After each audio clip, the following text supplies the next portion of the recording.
In this tutorial, we're going to look at creating a custom grid. So the 960 grid system that we used in the past was fine, but it confines you to a set width and only 3 different numbers of columns to choose from: 12, 16, and 24. So what you're going to learn today is how to make a grid system that has whatever columns you want and whatever widths you want on those columns. Now obviously you want to kind of keep them within a normal range for viewing on monitors, so somewhere between really 700, 750, and 1000 is kind of the low and high ends of the range out there right now. And what we're going to do is look at 2 sort of parts. So the first part is just going to be getting the dimensions of the grid using these 2 tools, Gridulator and the variable grid system, and this is the main tool that we're using today that actually helps you create the grid.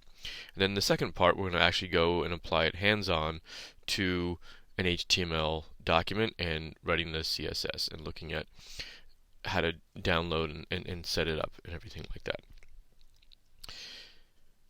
If you're in the 240 class on Blackboard, there is, for this week, additional topics. It's in that section. By the way, this one on CSS selectors, you should definitely take a look at and use. It's very helpful. And in the custom grid area, all the links that I'm going to be showing are here, so you can go and click on these as we go to each page. Pause the video and click on a link if you want to keep this open in another window. Okay, so first thing we're going to do is make our grid. So what Gridulator does is it lets you set a width on your columns, whatever it is that you want, and a number of columns. As you do that, it automatically shows you a possible column width and gutter width so that you can fit this number of columns into that dimension. So if you have 4 columns of 180 pixels with 10 pixels between each, then you get overall width of 750 pixels, and so forth. And you'll see that some of them, like this, with only 4 columns, have a lot of different options. And you can click a little preview here to see, so that would be big numbers of space in between them. And they organize it, by the way, by the spacing involved, right? So as you see, the gutter width gets bigger as we go down like that. And then they have a little preview here that you can look at. And the other cool part is here you can use Make PNG to download a PNG file and then put this in a background layer in your Photoshop document to help you design with this grid as well. I'm not going to be showing the Photoshop stuff today, but you can basically just click on this, download it, put it on a layer in Photoshop, and then put all your other layers on top of it, or you can put this above it, make it opaque, however you want to do it. But it's basically like the file that you'd get from the 960 grid system. Okay, so let's go and take a look at what we're doing. So the grid that we wanted to use today, the one I want, is I want to have a 13 column grid, which is unusual, but what I'm going to do is make a grid sort of that's like this, that I want to have a blank space here, one in between, and one on the end, and then I'm going to have each of these be, let's say, 5 columns wide. So that's 5, and 5 is 10, 11, 12, 13 total. So there's occasionally times when you may want something like this, and I just thought I'd pick something a little odd just to show you can do whatever you want on it. So we have 13 columns, and I'm going to set the width. I played around with this, so let's say I start with something around 960 and hit enter there and see what I get. So this might work too, 60 and 15, that's not bad. But what if I want it, I want a little bit wider than the 960 grid system here. So I'm going to move it up, and as I move up, it gives me columns to work with. And what I'm usually looking for to fit within the 960 grid system well, because the way the 960 grid system works is that if this is a column, it actually adds half your gutter width to one side of it and another half to the other side. So if we were using 20, that would be 10 here and 10 here, and then the 56 inside of it if we were using this one. So 33 makes it very difficult for that to do that. It has to have 2 odd numbers. Not impossible, not that it doesn't work, but it has to have odd numbers. So the one I ended up settling on, I believe, was 985. And so we're going to use that width, 13 columns, 61 here for the column width, and 16 for that. So I'll just let me say that. So that's where we are: 61, 16, 13, and 9. So these four numbers are important in order to be able to do it. And if I just wanted to double check on that, I could click our preview button here, and then, oh great, so I can see this. If it looks right to me, I can then download it and use it like that. So let's look at, and this by the way isn't at 985 pixels wide, it's an approximation of it. You'd have to actually click on the make PNG and download that file there.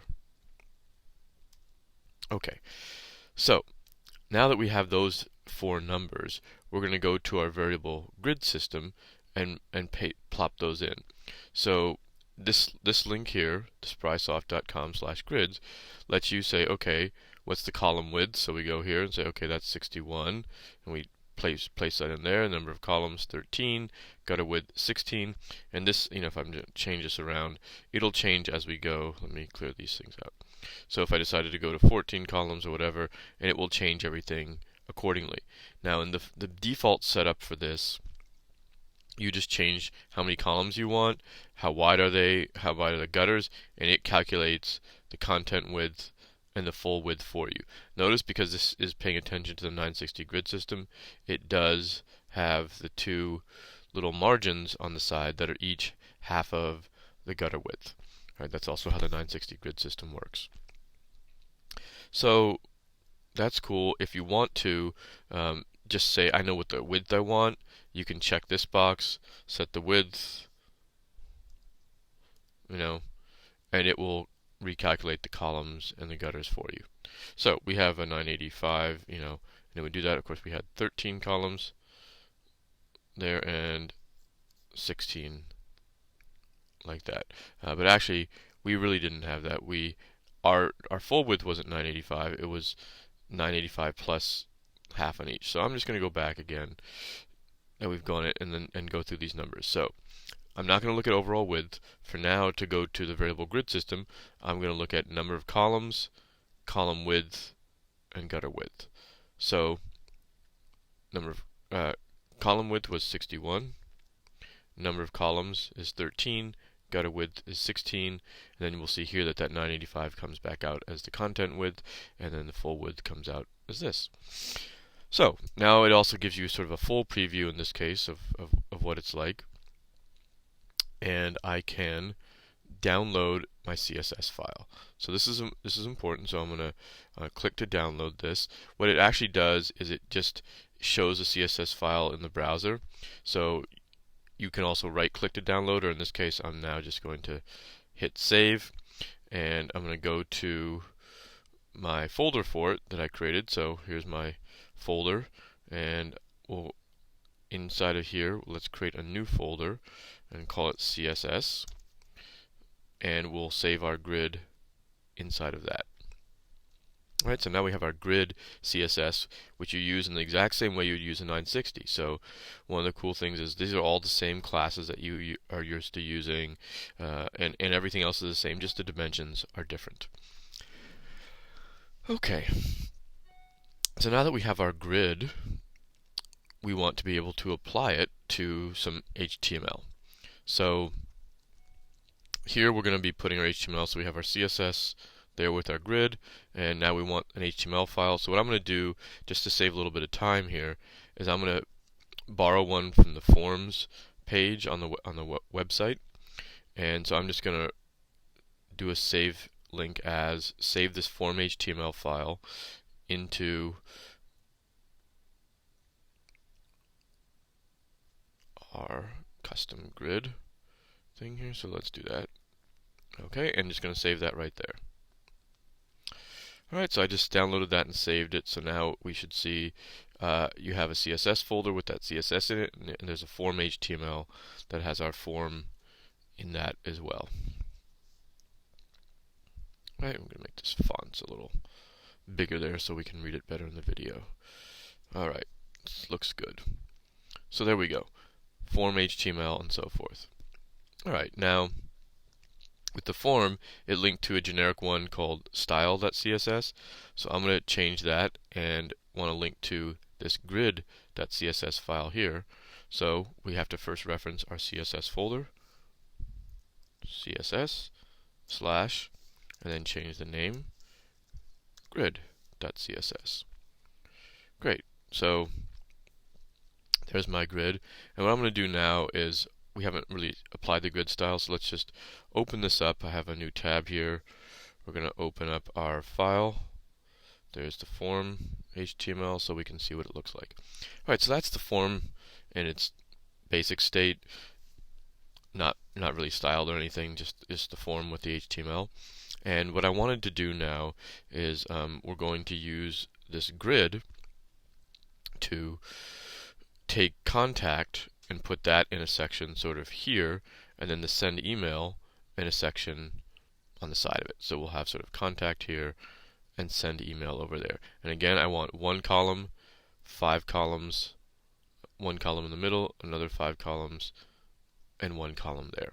So we'll look at how to use the grid to make that happen. So this is also sort of another mini tutorial on how to use the 960 grid system CSS. And also on applying it to different areas. So, excuse me, what I'm going to do here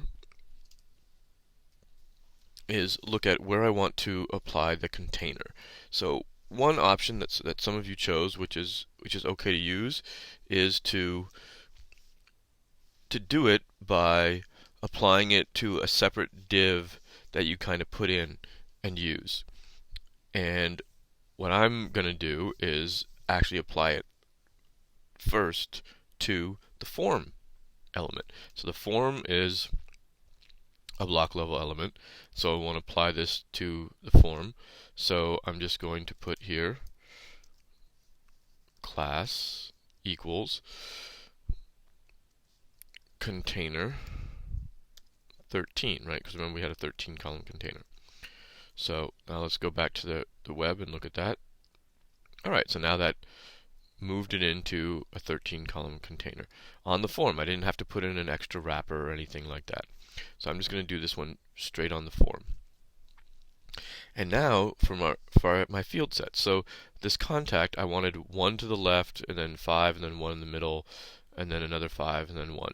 So the one in the middle, it's up to you whether you want to add it as a, let's do a little drawing here. We sort of have an empty one, and then we have a 5 column piece, and then another empty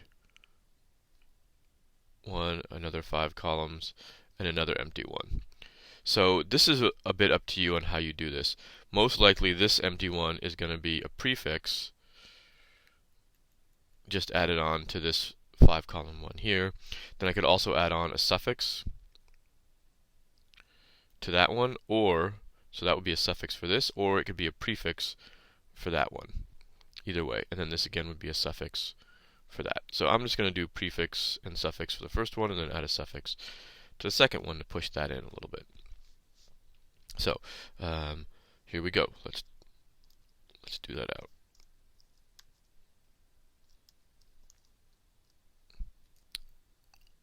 So this is the field set for contact phone. Right now there's a blank class in it, and we're just going to change that class to say we want our prefix 1 to move it over there, and then grid 5 because it's 5 columns, and suffix 1. That's great. And then the next one is the contact email right here. And so on that one we say class equals grid 5, and suffix 1. Okay, so I'm going to refresh this, and it started to do something, but it's a little bit off here. So, we're going to have to take a look at what's going on. And one of the things that we're going to do to help us with this is we want to have a sort of a visual to show, well, where are the columns. And so there's a nice little site called Gridlet, griddle.it that gives you a simple way to add a background element to add these columns behind what you're doing. So you can kind of take a look and see how things are lining up. And basically, it's just a link that you add to your background of your body. And you reference their website. Let me make this a little bit bigger. Their website here. And then you use your width, your number of columns, and your gutter size with little dashes in between. So this is a good example here. This is a 960 grid, so you use the background URL, reference their site, and then saying it's 960 pixels wide, 12 columns, 30 pixel gutter. And if we remember right on ours, we had 985, 13 columns with a 16 pixel gutter. So remember on Griddle.it, they don't care about column width, they just care about the number of columns and the gutters in between it. So what I'm actually going to do to make this a little bit easier is going to copy that, and we need to make it into a style sheet. So that's something we don't have yet. I'm not going to touch the grid CSS style sheet here. You want to leave that just sort of like we do from the 960 grid system. So we're going to create a new file, and I'm going to save this as in my CSS as style.css. So I'm going to paste in their code for the body, and then instead of saying 960, we know it is 985. We have 13 columns, and just to double check, 16 pixel gutter width. By the way, a good idea to do on this is to take a screenshot of it, save that with your project so you kind of remember these dimensions. Also, maybe write it down somewhere so you have it visually that you can see, so you don't forget this and kind of get lost.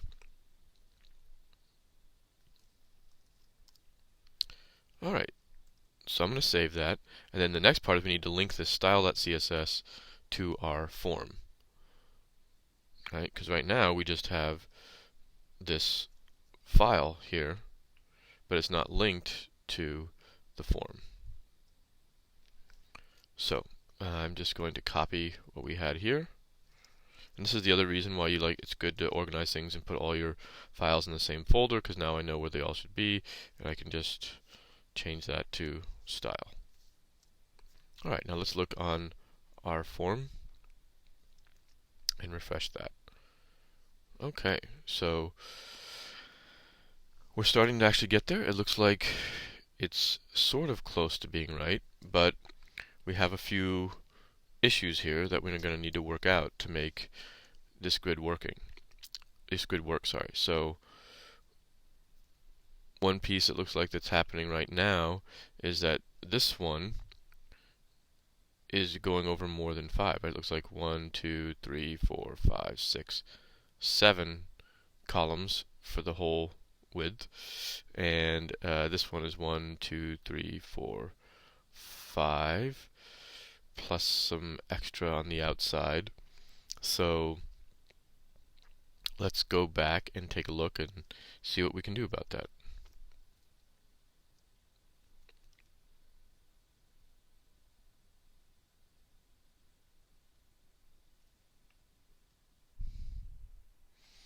So I'm going to go look and just quickly look and see. One of the first things you want to look at are, did I make any errors in writing out that class? That looks okay. Let's look at the other one. It looks like maybe I hit some key or something. I actually added the trademark symbol in there, so I'm going to delete that. Let's see if that, first of all, changes anything at all. It changes things, but not necessarily exactly how I wanted it. Alright, we're going to keep working with this. So the next part here is I'm going to look at what comes after what we're doing. So we have this input that's after it, and that input is an element that's sort of sitting out there, and that's right now just messing things up a little bit. It's kind of sitting up here where in this submit area. So what I'm going to do is I want to force this submit to a new line. I want to have it appear underneath everything. So in order to do that, I'm going to make a div around it. And I'm going to give this a class equal to, oops, this is probably about 2 columns wide, I'll say, grid 2. And if I don't want it to appear, let's say maybe I want this submit button to appear underneath the second one. So I should have something like this: 5, a space, another 5, and a space for the two things. And I'm going to place the submit button, let's say here. We want a submit button. Alright, so that's 2 columns wide.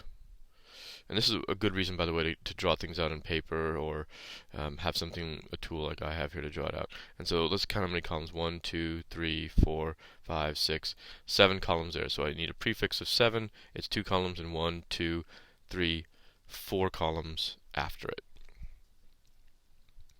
So it's really all about counting your columns a lot in this thing too. So we say prefix, oops, I'll just put it here, prefix 7, suffix 4. And then we'll close out that div. So we're just adding the div as a block level element to force this to be its own separate part. And let's refresh that and see how that works. Okay, so far so good. Now we have to worry about what's going on here with the contact phone and the send email.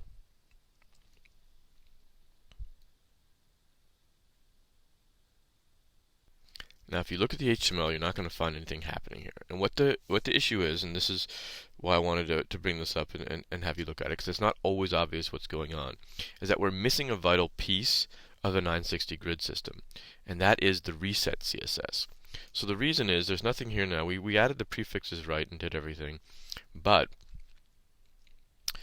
forms and form elements and the field sets all have default margins and paddings and so forth. And that's what's expanding these things out and making them bigger than we want them to be.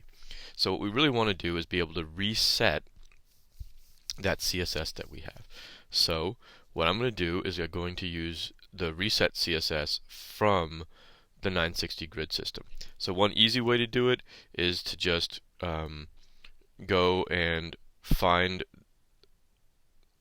that CSS from somewhere else, that reset CSS, and just copy it and then go into your tutorial, your area, and paste it in. Alright, I'm going to give you another way to do it. All the files from the 960 grid system are available through something called GitHub, which is a source management system. And so this is the link to the master code for the reset CSS. So I have that link, by the way, available to you. You can get it right there. And so on this one, it shows you the CSS, and now I'm just going to do a save on this and save it into my CSS folder.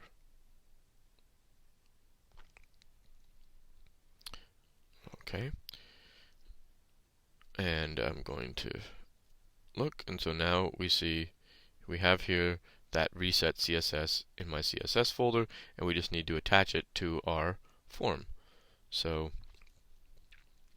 what I generally do is I put the reset CSS first, and that way if I have any other CSS I want to use that overrides that for some reason, it comes and overrides it second. So remember, CSS is applied in order. Applies that style sheet, then that one, then that one.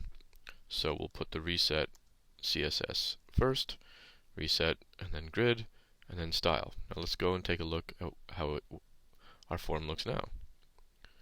So there we go. So with the reset CSS style sheet, things are looking a lot better. Looks like we're confined into having our one free here. This takes up about 5. Another free here. That takes up about 5. And one here. Now this one, it's not obvious that it's there, but we'll take a look at doing some basic styles on forms just to see that that's happening. So there we go with the gridlet and with our custom style sheet. Now we have a grid ready to go, and this one is in the right place here too for the submit. So you can stop there if you like. What I'm going to do is to simply add in some style sheets just to make this a little more clear what's going on, and so you can see it a bit better. So we're going to go to our style.css, and I'm just going to add in a few really quickly. So first, I'm going to say for the input and the text area, so these are inputs here, and this big one is a text area. I want them to have a width of 100%. So just fill their area like that. So if we do this, then they kind of push out and they fill the containing area that they're inside of. Alright, and then I'm going to do, let's see, we might want to add something to the body, like a top margin top 50 pixels, something like that, just to push things down a little bit and do it. And now I'm sort of on my way. Now one thing you might notice here is that these, when I gave them 100%, which is just kind of a quick and cheap way to do it, it pushed them out a little bit, actually past where they were supposed to be on this edge.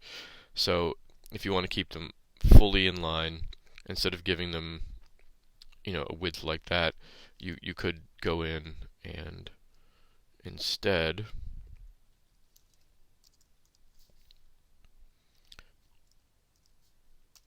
do one of two things. So one is, if you want to go to the HTML, you would then have to go in, and on the input you would have to give it a class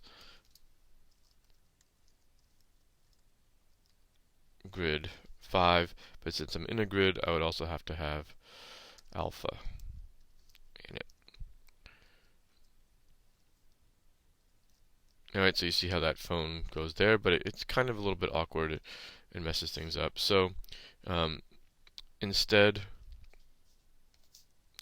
I think it's better to use the 100%, and instead of not use 100%, but to use the styling of it. And if you don't want it to go quite that wide, then just simply adjust your CSS accordingly.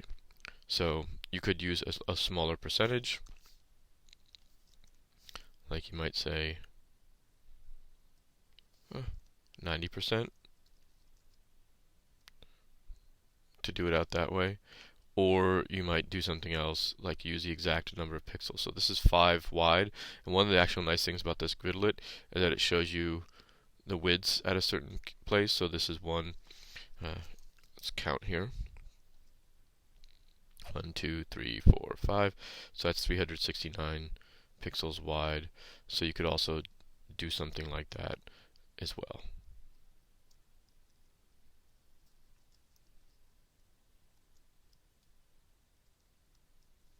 Alright.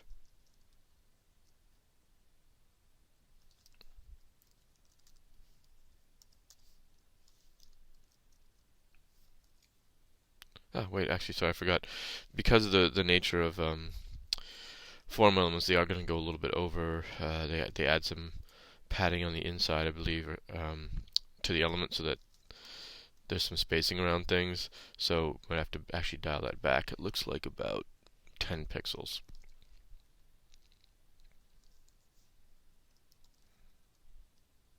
Oh, maybe it's only 5.